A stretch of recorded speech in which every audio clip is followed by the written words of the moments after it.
کھانا کھا سکتے ہیں۔ ہاتھ میں پکڑے شاپر میں کھانا ڈلوا کر میں ایک کونے میں دیوار کی طرف منہ کر کے ندیدوں کی طرح کھانا شروع ہو گئی۔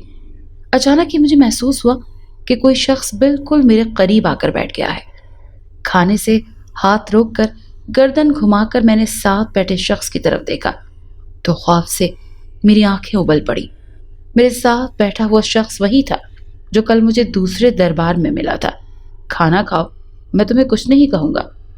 مجھے خوفزدہ دیکھ کر اس نے مسکراتے ہوئے کہا، مگر میرا نوالا میرے ہاتھ میں ہی پکڑا رہ گیا۔ مجھے اس سے بہت خوف محسوس ہو رہا تھا۔ کھانا کھاؤ، وہ غصے سے بولا تو نوالا میرے ہاتھ سے گر گیا اور میں پیچھے مڑ کر دیکھے بغیر بھاگی، وہاں سے باہر آ گئی۔ آج میں بغیر رکے بھاگتی رہی۔ میرا رخ اپنے گھر کی جانب تھا۔ میں جانتی تھی کہ اس وقت مجھے گھر واپس آتا دیکھ کر اماں کا پارا بہت ہائی ہو جائے گا۔ اس سے بھی کوئی بھید نہیں کہ وہ غصے میں آ کر مجھ پر ہاتھ ہی اٹھا لیں۔ میرے قدم خود بخود ہی گھر جانے والے راستے پر آگے بڑھتے جا رہے تھے۔ اپنی جھونپڑی میں پہنچ کر ہی میں نے دم لیا۔ بھاگ بھاگ کر میرے پاؤں دکھنے لگے تھے۔ سانس بھی بہت اتھل پتھل ہو چکی تھی۔ جھونپڑی کے کچے فرش پر بیٹھ کر سانس روک روک کر میں نے اپنی بے حال ہوتی ہوئی دھڑکنوں کو قابو کرنے کی کوشش کی۔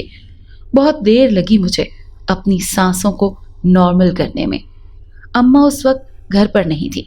وہ بھی وقت آس پاس کے علاقوں میں بھیک مانگنے جایا کرتی تھی۔ میں نے شکر ادا کیا اور ایک کونے میں بڑے ہوئے مٹی کے مٹکے سے پانی ڈال کر پیا اور نڈھال ہو کر چارپائی پر لیٹ گئی۔ بھاگنے کی وجہ سے میرے پاؤں اس وقت پھوڑے کی طرح دکھ رہے تھے۔ مجھے رہ رہ کر اس چمکدار آنکھوں والے شخص کا خیال آ رہا تھا۔ پہلے دن تو میں اسے اتفاق سمجھی تھی، دوسرے دن ملنا اتفاق نہیں ہو سکتا۔ میں اپنے خیالوں میں گم تھی کہ مجھے اماں کی باتوں کی آواز آنے لگی۔ وہ ساتھ والی خالہ سے باتیں کر رہی تھی۔ اس وقت تو ادھر کیا کر رہی ہے؟ جھونپڑی کے دروازے پر لگے ٹاٹ کے پردے کو پیچھے کر کے اندر داخل ہوتے ہوئے مجھے دیکھ کر حیرت اور غصے سے پوچھا، وہ اماں، میری صحت آج ٹھیک نہیں تھی، بخار محسوس ہو رہا تھا، اسی لیے میں اس ٹائم جلدی گھر آ گئی۔ گھر میں کھانے کے لیے راشن نہیں ہے اور مہارانی کو امیروں والے چونچلے دکھانے پڑ رہے ہیں۔ اماں غصے سے ہاتھ نچاتے ہوئے بولی۔ اماں کی اس بے حسی پر 2 آنسو میری آنکھوں سے نکل کر میرے چہرے پر پھیل گئے، مگر میری ماں کو میری تکلیف کا کوئی اندازہ نہ تھا۔ اماں روز اس وقت کام پر ہی ہوتی، آج بخار سے بدن ٹوٹ رہا تھا، اسی لیے جلدی آ گئی ہوں۔ اماں، میری مشکل کو سمجھو۔ دوپٹے کے کونے سے آنسو پوچھتے ہوئے میں نے نقاہت سے کہا، یہ بخار شخار ان لوگوں کو ہوتا ہے جن کے پیٹ روٹی سے بھرے ہوں۔ ہم جیسے غریب لوگ اگر بخار کو پکڑ کر بیٹھ جائیں نا تو آسمان سے ان کا پیٹ بھرنے کے لیے کچھ نہیں آئے گا۔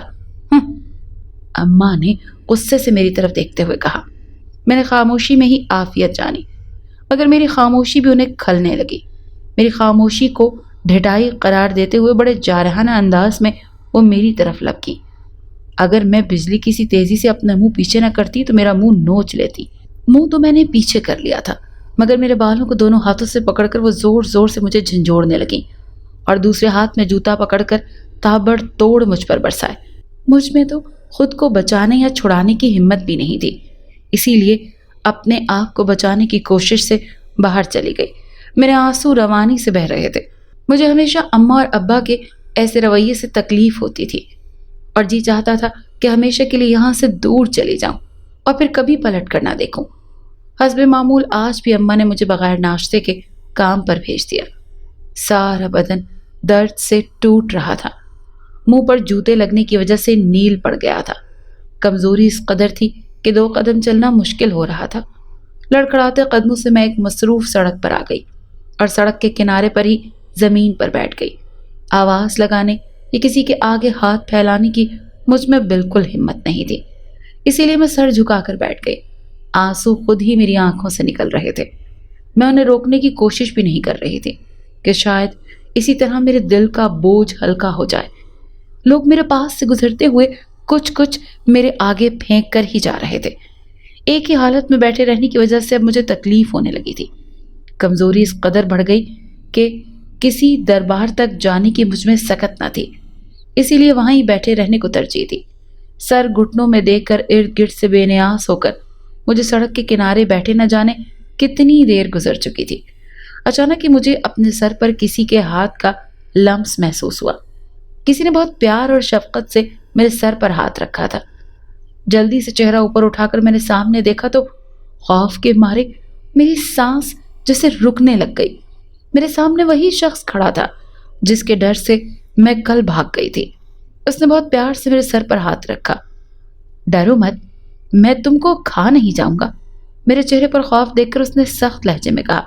پھر وہ میرے سامنے زمین پر بیٹھ گیا، اپنے بے داغ سفید سوٹ کی پرواہ کیے بغیر۔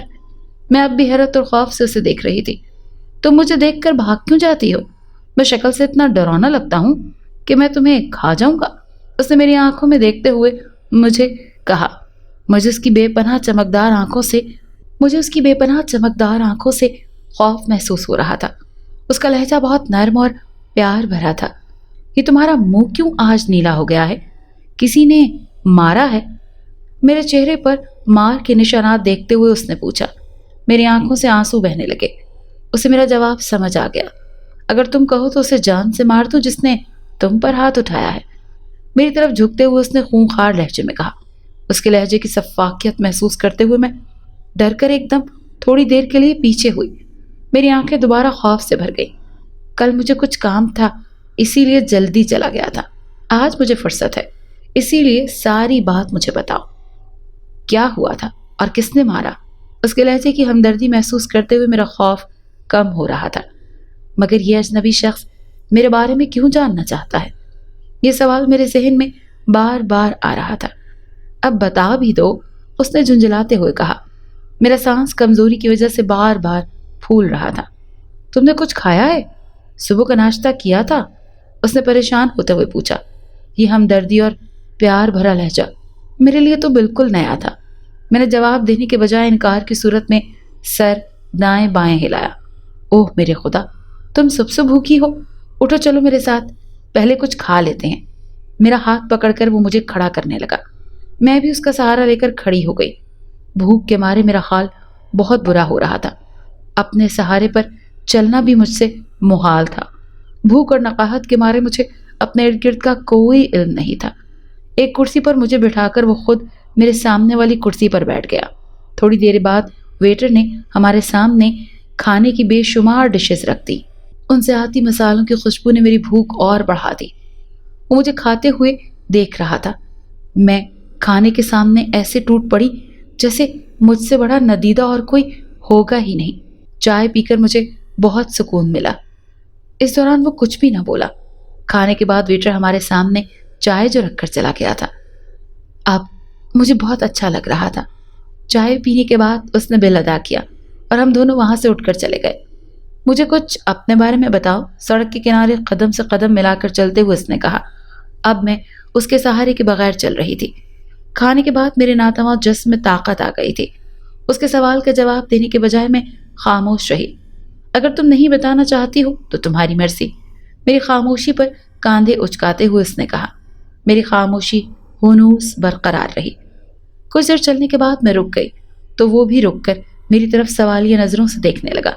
اب میں اپنے کام پر جاؤں گی، اگر شام کو پیسے کم ہو گئے تو اماں ابا دونوں سے ڈانٹ پڑے گی۔ اس کی نظروں کا مفہوم سمجھتے ہوئے میں نے کہا، یہ لو۔ جب میں ہاتھ ڈال کر ہزاروں کے نوٹ اس نے اپنی جیب سے نکالے اور میری طرف بڑھا دیے۔ نوٹ پکڑنے کے بجائے میں حیرانگی سے اس کی طرف دیکھنے لگی۔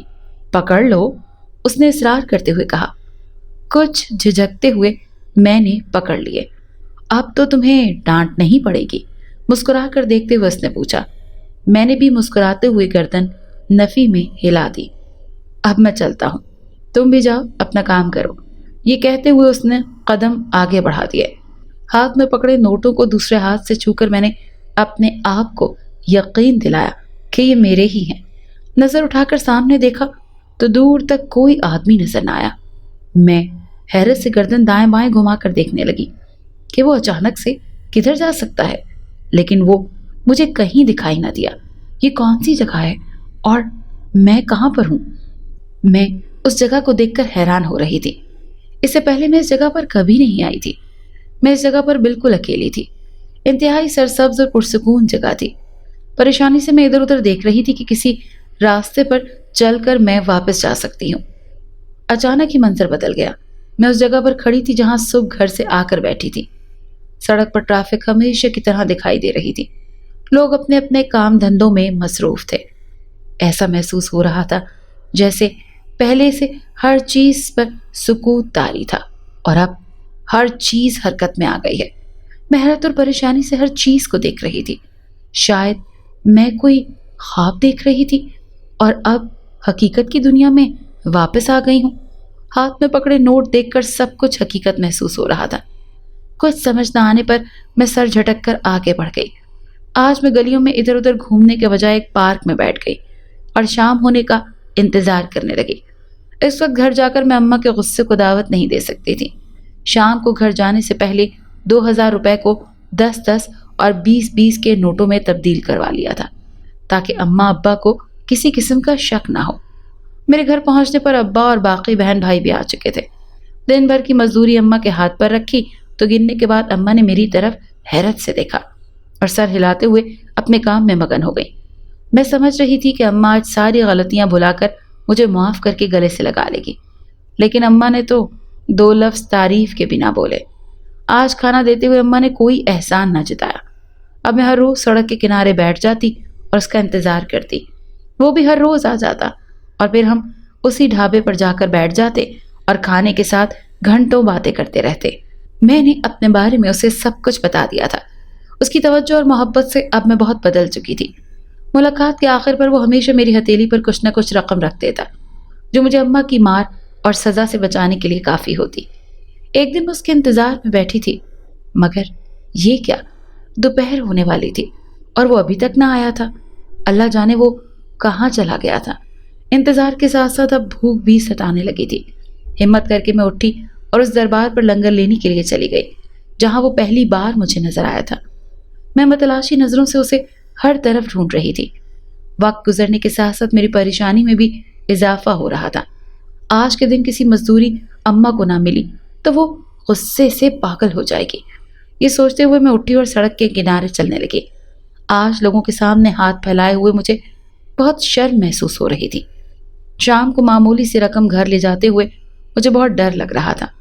رقم دیکھ کر اماں کا پارا 7ویں آسمان پر جا پہنچا اور وہ مجھے برا بھلا کہنے لگی۔ ابا نے بھی بہت ڈانٹا۔ آج اماں نے پھر مجھے صبح بغیر ناشتے کے بھیک مانگنے کے لیے بھیج دیا۔ سڑک کے کنارے بیٹھ کر میں لاشعوری طور پر اس کا انتظار کرنے لگی۔ بہت دیر تک بیٹھے رہنے کے بعد میں اٹھی اور گلیوں میں گھومتے ہوئے لوگوں سے بھیک مانگنے لگی۔ سب کچھ بھلا کر میں نے ساری توجہ دھندے پر لگا دی تاکہ شام کو اماں ابا کے غصے سے بچ سکوں۔ تھک کر اسی دربار چلی گئی جہاں سے لنگر لے کر کھاتی تھی۔ میری نظریں چاروں طرف اسے تلاش کر رہی تھی، وہ کہیں نظر نہ آیا۔ چاول شاپر میں ڈلوا کر میں کونے میں بیٹھ کر کھا رہی تھی کہ 2 لڑکے میرے سامنے آ کر کھڑے ہو گئے۔ ان کی طرف توجہ دینے کے بجائے میں کھانے میں ہی مصروف رہی۔ گڑیا رانی، آؤ ہمارے ساتھ، ہم تمہیں اچھا سا کھانا کھلا دیں گے، ایک نے میری طرف جھکتے ہوئے کہا۔ اس کی اس بےہودگی پر میں ڈر گئی اور وہاں سے اٹھ کر بھاگتی ہوئی باہر آ گئی۔ دربار سے کافی دور آ جانے کے بعد میں ایک بار پھر پارک میں چلی گئی۔ پارک میں کافی رش تھا، میں بھی ایک کونے میں بیٹھ گئی۔ شام کو معمولی رقم گھر لے جانے پر اماں اور ابا دونوں کی جھڑکیاں سننا پڑی۔ میں ہر روز اس کا انتظار کرتی، مجھے امید تھی کہ وہ ضرور واپس آئے گا۔ ایسے میں بہت دن گزر گئے۔ اماں اور ابا کے ڈر سے میں روزانہ گھر سے بھیک مانگنے کے لیے آ تو جاتی، لیکن لوگوں کی گندی نظروں سے بچنے کے لیے میں کسی دیوار، دربار یا پارک کے کونے میں چھپ کر بیٹھ جاتی۔ رہ رہ کر مجھے اس نوجوان کا خیال آتا تھا جو میری ڈھال بن جاتا تھا۔ اس نے اپنے بارے میں مجھے کبھی کچھ نہیں بتایا تھا، اسی لیے اگر کسی سے پوچھتی بھی تو کیا پوچھتی، میرے پاس تو اس کے بارے میں کوئی معلومات ہی نہیں تھی۔ دل ہی دل میں اس کے واپس آ جانے کی دعائیں مانگتی رہتی۔ اماں ابا میری کمائی سے ناخوش تھے، اسی لیے یہ بوجھ اپنے سر سے اتارنے کا انہوں نے فیصلہ کر لیا۔ وہ اپنی ہی برادری کے ایک ادھیڑ عمر آدمی کے ساتھ میرا رشتہ کر رہے تھے۔ اس کے بدلے میں وہ ایک موٹی رقم بھی ادا کر رہا تھا۔ اماں اتنے بڈھے کے ساتھ میں نے شادی نہیں کرنی۔ میں جو کبھی نہ بولی تھی، اپنی زندگی کو بچانے کے لیے اماں کے سامنے کھڑی ہو گئی۔ میرے انکار نے اماں کو سیخ پا کر دیا اور وہ غصے سے ہاتھ میں پکڑے جھاڑو سے ہی مجھے پیٹنے لگی۔ تیری اتنی جرت کہ تو ہمارے فیصلے سے انکار کرے؟ اماں پیٹنے کے ساتھ ساتھ مجھے کوس بھی رہی تھی۔ اماں نے رات کا کھانا بنا دیا اور بھوکے پیٹ ہی بھیک مانگنے کے لیے بھیج دیا۔ ڈگمگاتے قدموں سے میں سڑک کنارے اپنی مخصوص جگہ پر آ گئی۔ زمین پر بیٹھ کر میں دہاڑے مار مار کر رونے لگی۔ ارد گرد سے گزرتے ہوئے لوگ مجھے حیرت سے دیکھتے، لیکن مجھے کسی کی کوئی پرواہ نہ تھی۔ آنے والے وقت کا تصور ہی مجھے ڈرا کر رکھ دیتا۔ اپنی برادری میں شادی کرنے کا مطلب تھا کہ ساری زندگی مار کھانا اور بھیک مانگنا، اور میں اس زندگی سے بہت دور جانا چاہتی تھی۔ رو رو کر میں نڈھال ہو چکی تھی۔ بھوک سے مجبور ہو کر دربار پر چلی آئی۔ دربار آج وہاں بہت رش تھا۔ لنگر لینے والوں کی ایک لمبی لائن تھی۔ میں بھی لائن میں لگ گئی اور اپنی باری کا انتظار کرنے لگی۔ اپنی باری آنے پر میں کھانا لینے کے لیے آگے ہوئی تو اسے دیکھ کر میری حیرت کی انتہا نہ رہی۔ میں کھانا لینے کے بجائے اس کے چہرے کی طرف حیرت بھری نگاہوں سے دیکھتی رہی۔ ارد گرد کا کوئی ہوش نہ رہا۔ ہوش تو اس وقت آیا جب اس نے میری کلائی پکڑ کر جھنجھوڑا۔ اس پر میں نے پریشانی سے اپنے آس پاس کھڑے لوگوں کو دیکھا اور اس کے ہاتھ سے اپنی کلائی چھڑانے کی کوشش کرنے لگی۔ لیکن یہ کیا؟ مجھے حیرت کا ایک اور جھٹکا لگا۔ میں اس جگہ پر اکیلی کھڑی تھی۔ میرے ارد گرد کوئی نہ تھا سوائے اس کے۔ اس سے پہلے کہ میں کچھ سمجھ سکتی، اس کی آواز میرے کانوں میں آئی کہ اپنی آنکھیں بند کر لو۔ جلدی سے میں نے اپنی آنکھیں بند کر لی۔ میرے پاؤں زمین سے اکھڑ گئے۔ مجھے ایسے محسوس ہو رہا تھا کہ میں ہواؤں میں اڑ رہی ہوں۔ اپنی آنکھیں کھولو، اس کی آواز سنائی دی۔ آنکھیں کھولنے پر حیرت اور خوف سے میری چیخ نکل گئی۔ میں اس جگہ پر نہ کھڑی تھی جہاں اس نے مجھے آنکھیں بند کرنے کے لیے کہا تھا۔ یہ تو کوئی اور انوکھی دنیا تھی۔ یہاں کے لوگ بھی عجیب و غریب دکھائی دے رہے تھے۔ شاید یہ بھی کوئی بازار ہی تھا، اسی لیے لوگ ادھر ادھر گھوم رہے تھے۔ ہمارے پاس سے گزرنے والے لوگ ہمیں حیرت سے دیکھ رہے تھے۔ لوگوں کی شکلیں بہت ڈرانی اور عجیب ہونے کے ساتھ ساتھ نظر آنے والے لوگ ضرورت سے زیادہ ہی لمبے دکھائی دے رہے تھے۔ میں حیرت اور خوف کے ملے جلے تاثرات سے ارد گرد کا جائزہ لے رہی تھی کہ وہ میرا ہاتھ پکڑے ہی آگے بڑھنے لگا۔ وہ بہت غور سے میرے چہرے کی طرف دیکھ رہا تھا، اس کے اتار چڑھاؤ کو نوٹ کر رہا تھا۔ گھبراؤ مت، میں تمہارے ساتھ ہوں، تمہیں کوئی بھی کچھ نہیں کہہ سکتا۔ چلتے ہوئے اس نے مجھے تسلی دینے کی کوشش کی۔ ایک بڑے سے گھر کے سامنے آ کر ہم رک گئے اور اس گھر کے بڑے سے گیٹ کے اندر داخل ہو گئے۔ اندر تو جیسے لوگوں کا سیلاب آیا ہوا تھا۔ ایک بڑے سے صحن میں بے شمار کرسیاں لگی ہوئی تھیں اور ان پر لمبے دھڑنگے عجیب ڈرانی شکلوں والے لوگ بیٹھے تھے۔ خوف سے میری ٹانگیں کانپ رہی تھیں۔ یہ کون لوگ ہیں اور یہ کون سی جگہ ہے؟ میں بار بار سوچ رہی تھی۔ میرے اندر اتنی ہمت نہیں ہو رہی تھی کہ میں اس سے پوچھوں۔ وہ میرا ہاتھ پکڑ کر ان لوگوں کے درمیان سے گزرتے ہوئے ایک کمرے میں لے آیا۔ کمرہ بہت خوبصورت اور صاف دکھائی دے رہا تھا۔ ادھر بیٹھ جاؤ، ایک صوفے کی طرف اشارہ کرتے ہوئے اس نے کہا۔ میرے سامنے والے صوفے پر بیٹھتے ہوئے اس نے مجھے کہا۔ کچھ جھجکتے ہوئے میں بھی بیٹھ گئی۔ آپ مجھے کدھر لے آئے ہیں؟ ہمت جمع کر کے میں نے اس سے پوچھ ہی لیا۔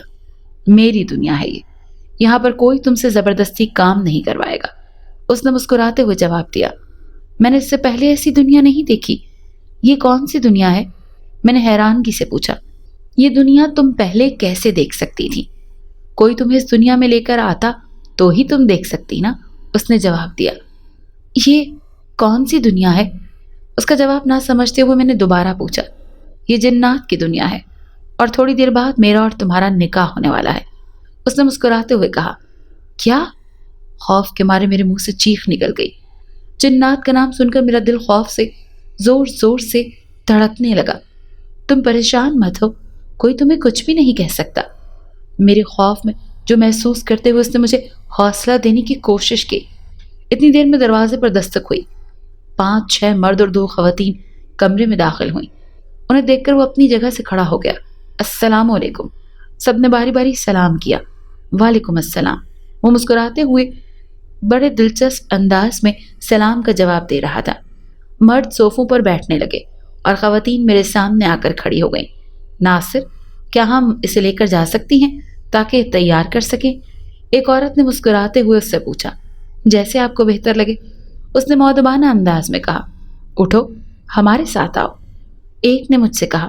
میں خوف سے لرزتی ہوئی ٹانگوں کے ساتھ ان کے پیچھے چلتی ہوئی ساتھ والے کمرے میں آ گئی۔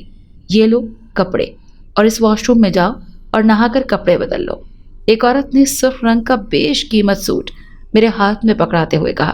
کپڑے لے کر میں واش روم میں چلی گئی۔ نہا کر کپڑے تبدیل کر کے میں باہر نکلی تو وہ میرے انتظار میں ہی کھڑی تھی۔ ایک کرسی پر بٹھا کر وہ میرے چہرے پر شاید میک اپ کرنے لگی تھی۔ اچھی طرح دوپٹہ اڑھا کر وہ مجھے دوبارہ اسی کمرے میں لے آئیں۔ صوفے پر مجھے بالکل ناصر کے برابر میں بٹھا دیا۔ اپنا اور اپنے والد کا نام بتاؤ، ناصر نے مجھ سے پوچھا۔ میرا نام رانی ہے اور ابا کا نام محمد طفیل ہے، میں نے جواب دیا۔